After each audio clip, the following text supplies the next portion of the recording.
This video shows how to install PixelTrim connector buttons. PixelTrim connector buttons are used when you're using pivoting icicle type arrangements. Now, we're showing a standard icicle here, but you may have a other type of icicle, such as a tree, a pumpkin, or some other type of design.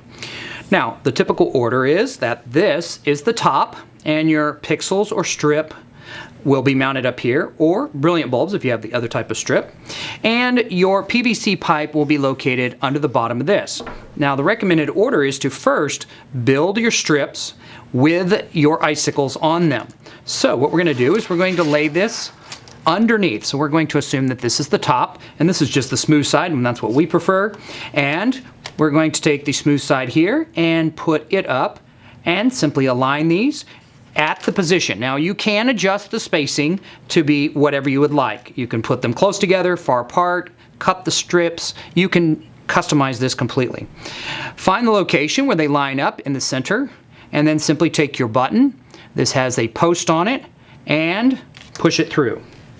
Now, these are available in black or white specific to your design. So go ahead and just push that through, and we're going to flip it over here, and you can see we have the back side now. And we're going to take our locking clasp, and this has a little indentation in it. So one side is kind of flat and one side has an indentation. You want to put the flat side against here and just hold that all together and push, and it'll lock in place. And now you can see that it is firmly attached. Now our icicle can easily pivot to the exact direction that we need for our product. Now, as I mentioned, these are also available in black that will match black strip. So if you are building that, you'll have a nice clean setup.